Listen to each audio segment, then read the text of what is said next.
Welcome to Up to the Minute. I'm Todd Duplantis. It's great to have you with us. Of course, it is Monday. That's right. It's a Monday, but it's already October the 5th. Can you believe that? October the 5th. And, you know, Mondays just can't be Mondays without something going a little crazy. We've got a few technical difficulties this morning. One of our guests is going to join us later on in the show. But, hey, it's a Monday, and this is what happens. Brittany Pacheco, she knows all about it. We also got Raquel Sims joining us this morning. We've got all your HCC news and information for the next half hour or so and some special guests. Good morning, ladies.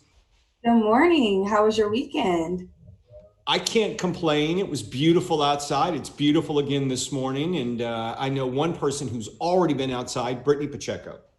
That's correct, Todd. It is a beautiful morning. I took the opportunity, of course, to walk Luna, my little dog, and it was just beautiful weather. Also, it was a great weekend weather time for the Renaissance Festival. It was opening weekend. It's Oktoberfest this past weekend. We'll talk a little bit more about the Texas Renaissance Festival later on in the show, but I do want to remind everyone to follow us on our social media as well as YouTube, to click that subscribe button, hit that notification bell, and to also share this podcast so that we can grow our audience, but more importantly, so we can share this information out to everyone who may not be following us on social media.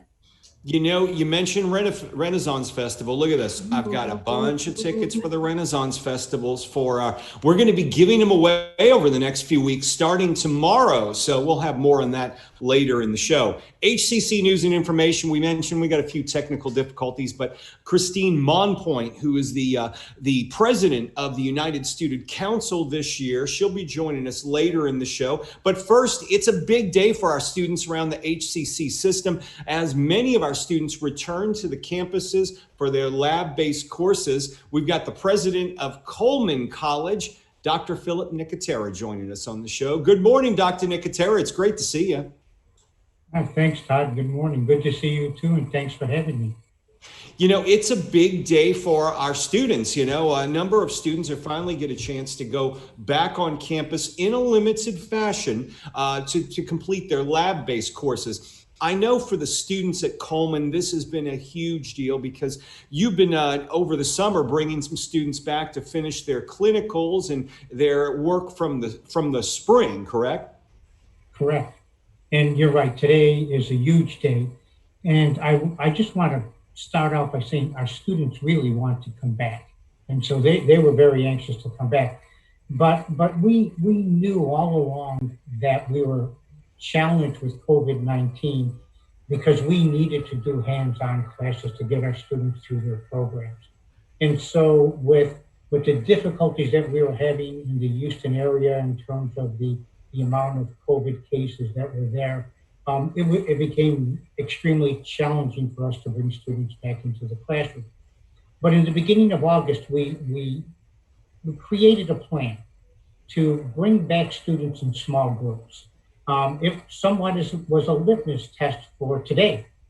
And so, you know, in August, beginning in August 4th, we brought back 5 groups of students. And then we did it again starting on August 24th, we brought back 3 more groups of students in different programs.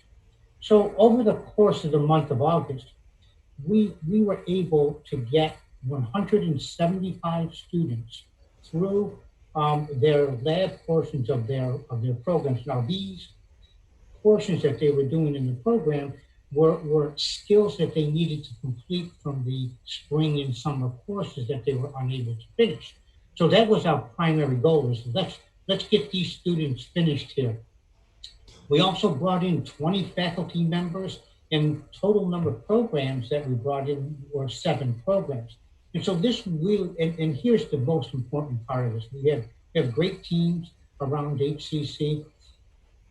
This was a very, very successful bringing back students. It went on without a hitch. And so that's a testament that we can do this right and that we can continue to do this as we go forward. Dr. Nicotera, you guys faced a difficult challenge. I know we talked about this in the spring and going into the summer, that a number of your students work in medical facilities. And, you know, you can bring some students back to our campuses, but in your students' cases, they had to get out to these medical facilities. And in many cases, what you were telling me is that the hospitals and the facilities weren't ready to bring students back in because they weren't prepared. So that must have created a difficult challenge for you. It sure did, Todd. You know, students keep asking us, when can we go back to clinicals? We have great relationships with our clinical affiliates, and that is not only in the Texas Medical Center where Coleman is located, but throughout Houston, because we use facilities throughout the city. And obviously, the healthcare facilities were being very cautious on bringing students back for a couple of reasons. Number one, to decrease the spread of COVID-19, but also healthcare facilities were shifting their staff to take care of COVID patients, and also staff that were not taking care of COVID patients had to take care of other patients. So there was really no opportunities for students to come back in and be trained by the staff of the healthcare facilities. About a month ago, we began to see some facilities opening up to our students slowly, with small numbers of students coming back to some of the facilities. So I'll give you some examples. Physical therapy facilities began to open up and students could go back there. Occupational facilities, pharmacies began to allow our students back in. Nurses going back into hospitals is still a challenge today. And we're looking at bringing back some students slowly now over the next couple of months, but we anticipate that some of the larger institutions, hospital institutions in Houston, such as Methodist and Memorial Hermann and Harris Health, et cetera, will begin to really open up, as they have told us, more towards January. So we're looking forward to really, hopefully going full steam ahead. Now that's all providing the situation either continues on a downward trend as it is right now. Yeah, and those are questions which remain to be seen for the answers for those. Let me ask you this. When students do return to Coleman College, things are going to look different than when many may have left in March. And I know a lot of them have been there over the summer, as you mentioned earlier, but they're going to see different things, different ways to enter, and possibly a lot more obviously wearing face masks and PPE, a lot more things they're going to see in person for screening and make sure everyone's safe. Is that correct? That's absolutely correct. And we started that with our August 4th group that we brought in, and we've continued it through, and we did it again today. So that when you go into Coleman or any other facility, you enter through one door. And so you get screened, your temperature gets taken, you do a questionnaire. We're working on using a questionnaire that you do online. You get a QR code, it gets scanned when you walk in the door, you get your temperature, you enter into the building, you wear a face mask of some sort when you enter the building, and you keep it on in your building. In terms of Coleman, depending on the type of program and the type of social distancing required in that program and the skills that you'll be doing, you could be dressed in full PPE, or you could just be wearing a face mask, face shield. So it kind of depends on the program. But we sat down 2 months ago and determined what we needed to safely bring back any student in any program. And so we were able to supply the necessary PPE to make that class run. So we are doing social distancing where with our programs and with our students, when they come into the buildings, many of the areas are closed off. So it's not free access to the building. There's only certain areas where you can sit and where you can sit and relax for a couple minutes in between your class. That's social distance as well. So yeah, it's a very, very different environment. And so basically what we're looking at doing is you come in, you do your class, and you leave. And actually you'll leave through a different, you'll leave through a different exit or door than you came in. So we can monitor who's coming into the building and who's leaving the building. So it's a very controlled environment. Dr. Nicotera, you and I have talked about this extensively over the past several months during this COVID crisis about what's happening right now. And you said something a few months back, which really stuck with me. You said, this is like we're flying a plane and we're building it as we're flying it, you know? Do you still feel that way? You know, you hear one thing about COVID, then you hear maybe that's not true. The numbers aren't right. Well, the numbers could be more, they could be less. And oh yeah, we're going into flu season. What's going to happen there? Where are we in this crisis from your own personal standpoint? And what do you see moving forward in the next few months as we head into flu season? Yeah. So a couple of parts of that question. I'm going to take the first one about, you know, we're flying the plane as we build it. And I think we've built some of the plane, but not all of it. And so we know a lot more about COVID. We have good treatment regimens that are there now. We understand a little bit better, not totally, the course of the manifestations of COVID. What we don't know are the long-term effects, and we don't know the long-term immunity of it. And, you know, we're still waiting for a vaccine. So in that sense, that plane isn't completely built. You know, where we're going to go in the future, so the influenza season is definitely going to confound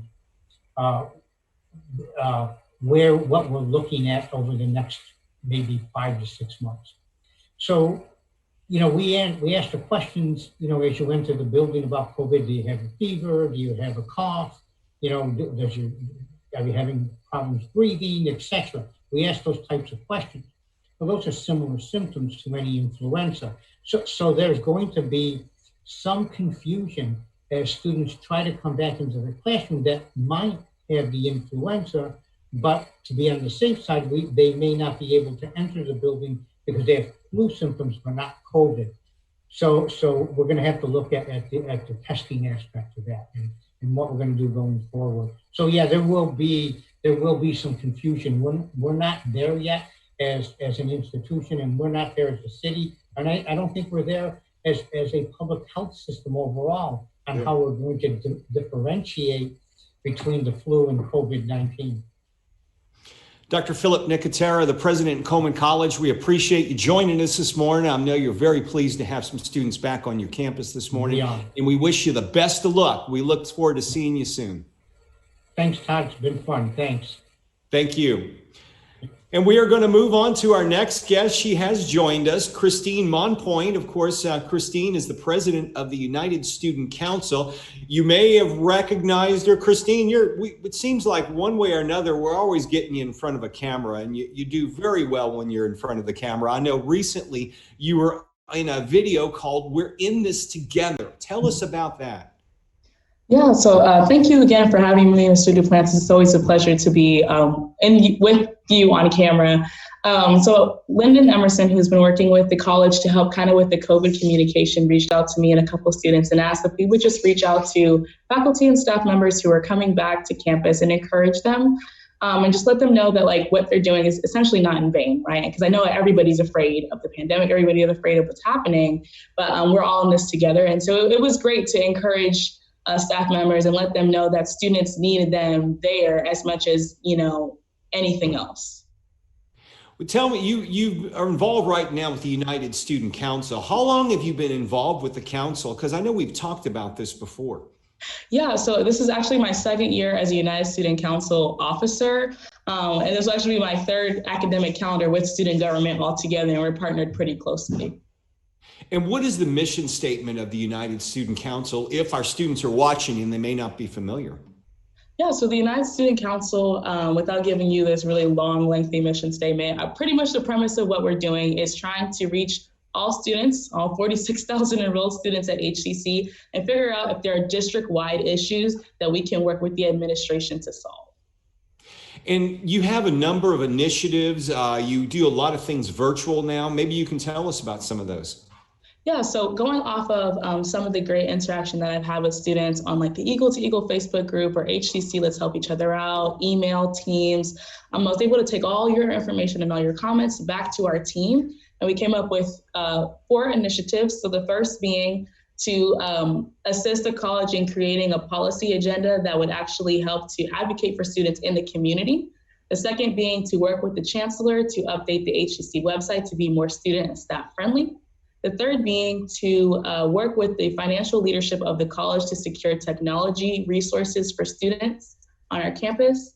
And then the fourth being to work with Faculty Senate President and Dr. Perez on updating the syllabus to accommodate some of the questions that students have about COVID-19. From speaking with students and hearing their concerns, if you could think of what's the biggest concern that students have right now during these very unusual times? I think the thing that's reached our hearts the most, and we've been talking about this since June, has definitely been the technology needs of students. Seeing students finish their semester on their phone, their iPad, sitting in parking lots to complete their assignments. That's definitely been a very, very strong passion of the United Student Council. And we've probably met with the administration 3 to 4 times a month to figure out if we can secure some funding to assist these students. And so you've been interacting with the administration for the help of students on their behalf, correct? Yeah, so I actually now have a standing meeting with Dr. Maldonado, who is our chancellor, and a standing meeting with Dr. Grace, who is our vice chancellor. And then a couple other officers have standing meetings with Mrs. Prestige, who is over technology, Dr. Womack, who is over financial in general with the college. And so we're just trying to bring the concerns to the forefront.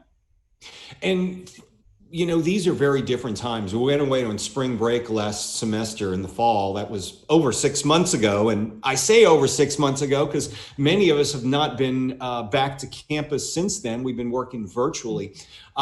You know, I understand you talked about the technology needs, but what were some of the other concerns when you leave for spring break and you really don't return? You were in the middle of that picture as well. Definitely what I've seen from students who had not gone back to campus is that they were very concerned about the interaction with their professor. We've heard this so much, right? And so we've heard that, I don't have access to my professor. I can't communicate with my professor. And it's been really encouraging to hear the administration. Well, one, they were great with us last week when we had the reverse T100. We had 23 administrators come and just listen to students and listen to what they have to say. And it was really fantastic. And then also too, a lot of the faculty senate is reaching out and trying to figure out how can the professors get more in front of their students and answer their questions. So they're working on that very diligently, and it was very encouraging to hear that. You know, I know from an HCC standpoint, the administration has taken the safety procedures very seriously. You know, the fact that we're here working remotely, many of us, they're extremely taking this very seriously. They put out 4 learning modalities over the summer, and then about a month ago, the chancellor had to rein that back in because the numbers in COVID weren't where they really were comfortable with. And right now, students today are returning to campuses for just the lab-based courses. What's been the reaction from students for that? You know, I guess you have to be very flexible in these cases. I think a lot of students are confused and a lot of students are frustrated, right? Because even though, yes, we knew there was this large disclaimer that says if COVID goes crazy, we're not coming back to campus. Yeah. But it's that growing trend of things changing so last minute. You know, we have a lot of students who are parents who are having to teach their kids online and teach their kids at home. And so now they have to transition to in person. And so a lot of what we've been doing as the United Student Council is coming to the T100 meetings where the entire college meets and saying, hey, is there a way we can connect with students? Is there a way we can reach out to students? And they're being very receptive to that. And we would definitely love to hear any feedback from any students listening. Are there safety concerns from students about maybe cautious about returning to campus? And I know you guys have been meeting in the background with administration on that as well. I would definitely say that students are very concerned about the safety, but I've also seen that so many students are willing to put their safety at risk because they want to finish their degree. And it's kind of like a chilling thing when you think about it, that they're so concerned, like, oh, Christine, I don't even know, I haven't heard from my professor in 3 weeks, but I know if I go to campus, he'll be there. So I'd rather just put on the mask and go to campus. And that kind of breaks my heart a little bit. And so this is where the United Student Council has definitely come in to say, okay, where's the middle ground? I did hear from Mrs. Prestige over technology that they are installing some very interactive cameras into the classrooms so that professors can do problems on the board and it will translate very well to the screen and students will be able to see things a lot better, which was very encouraging just because I know that students who really don't want to or really shouldn't go out in public will actually have the opportunity to get the education they're looking for. Yeah, from what I've seen with IT, they're doing some phenomenal stuff. They're turning these classrooms in many cases into mini TV studios to really get the information to the student and make sure they do have that interaction, even though it's virtually. And you say that is promising when you've been able to see that, correct? Oh, absolutely. I think that has really, especially from the 42 student government officers we have, really just calmed down and said, okay, this is something that we can tell our students. This is something that we can, put people at ease with, because I think it's more about the quality of what they're learning than it is about, oh, I need to be in the classroom. And so I think if students feel that they can do that safely from home, we're in a much better place. How can students connect with your team if they have concerns? And I imagine those concerns can be all across the board, but they can go to you with them and you'll help them resolve them. Yeah, so like I mentioned, we work closely with the SGA. So let's say, for example, there's a Coleman campus concern, which Coleman is its own beast of things going on there. We wouldn't be able to touch that at the United Student Council, but you're more than welcome to email us and we'll forward you to the Coleman SGA leadership. If there are things like the syllabus, if there are things like, things that pertain to the entire district, you're more than welcome to email us at hccs.edu. Sorry, a lot of HCC there. That's right. And we're going to put that post. We're going to put your email address, that email address you just mentioned, in the social media post for the show, folks. So you'll be able to find it there. Also, too, we are running the same survey that we had in the Reverse T100 meeting on Friday. The faculty, staff, and administrators love the questions that we have, and students felt like they were that they were able to give their honest feedback. So if you go to tinyurl.com/tellusc, you are more than welcome to give us feedback on any of those questions, and we'll reach out to you with some additional information. And once again, we'll have the post for that in this social media post of this show, so you can look for that. Christine, it's always good seeing you. We hope to see you again here more often. Well, thank you so much, Mr. Duplantis. You've definitely been a great advocate for USC and getting us in front on the topic and all those other places. So thank you. Absolutely. You're always welcomed here. We'll see you again soon. Have a good one. Thank you. We are going to move on to our HCC news and information. Big day, as we mentioned today. We can't keep mentioning because it is a big day for us. Students are returning to campuses to complete their lab-based courses. They start that part of their training today. So if you're headed to a campus, make sure you get there a little early. It's the first day back. There are going to be different screening protocols. So keep that in mind, students. Let's go out to Stafford and check in with Raquel Sims, who is going to give us an update on the happenings out there. Raquel, good morning again. Good morning, and thank you so much for having me on here to share what's going on in Stafford. So I know everyone's excited because it's football season, not for college because that's going on in the spring, but not for the Texans either, because that ain't happening. I know, right? Right. Yeah. Couldn't let that go by. Just let that go by. Yeah. Anyway. So I got a chance to speak with the Stafford Middle School football coach and how they're pushing forward with still scoring touchdowns, but making sure they're taking the proper safety measures to, make sure they're checking for temperatures and having everyone social distance. Middle school football is not as packed as the high school footballs, or I should say NFL football stands. So they've been doing great with that. And then Fernanda Ramirez also had a chance to speak with the artificial intelligence professor, Dr. Raymond Brown, on their brand new degree program that's happening, that's taking place this fall semester. Is the first year that it's going on. And, he was able to speak with us to tell us how that's been going so far.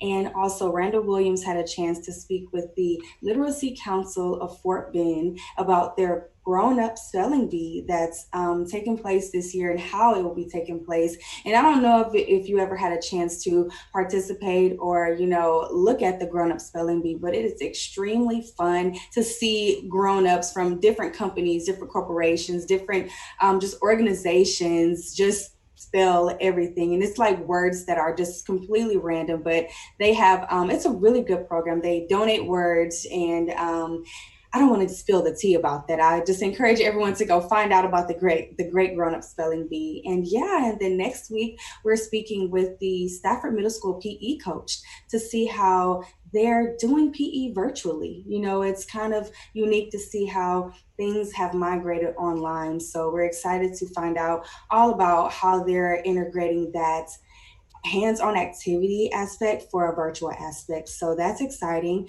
In the meantime, I encourage everyone to like and subscribe to our YouTube channel, HCC Stafford TV Studio, as well as our Facebook page, HCC Stafford TV Studio, and like us and follow us on Twitter as well at HCC. I have to get this together because like Christine said, a lot of HCCs, but it's HCCSWTV Stafford.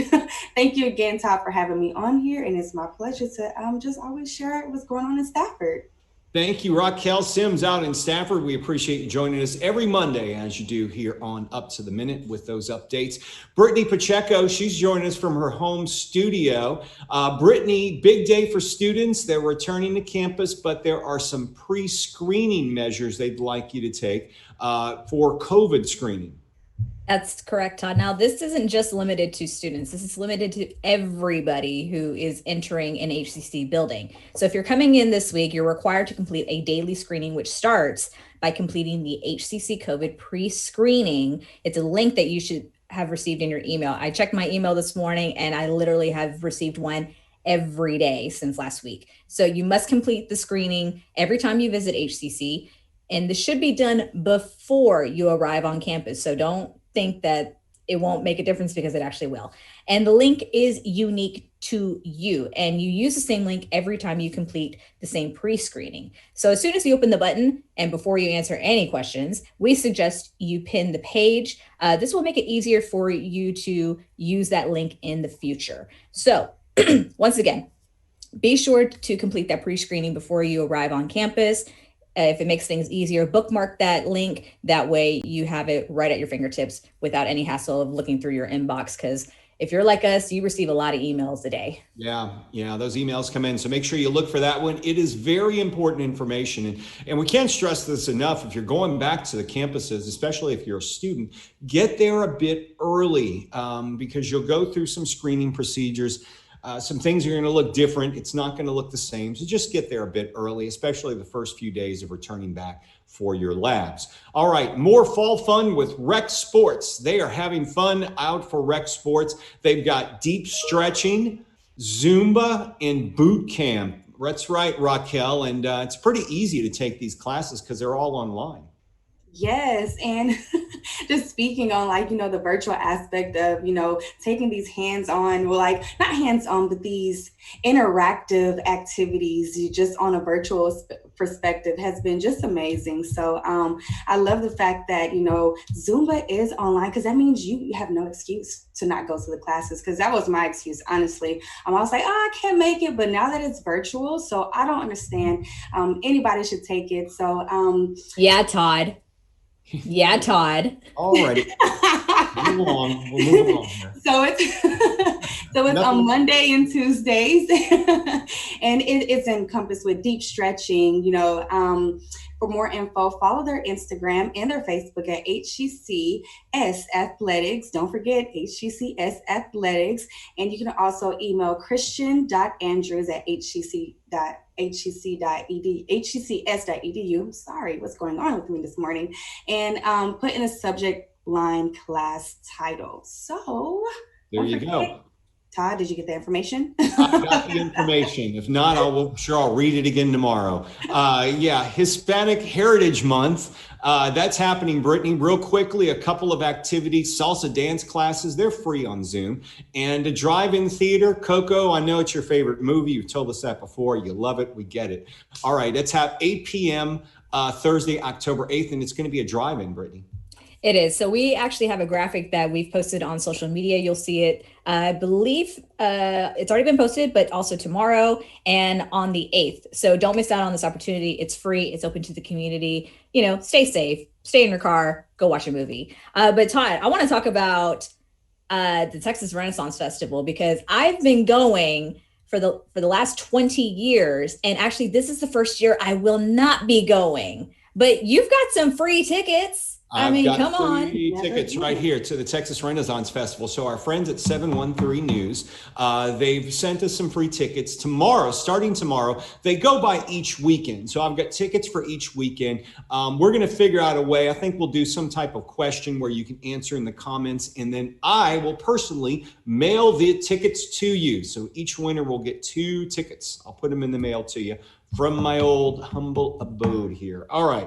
So that's about wraps up the show for today. A lot of other things we'll be covering tomorrow, and we've got some special guests tomorrow, Brittany. We certainly do. So if you're interested about those special guests, because we're running out of time, you just need to join us tomorrow morning at 10 a.m. on Facebook Live for Up to the Minute. So for everyone here, we'll see you tomorrow morning at 10 a.m.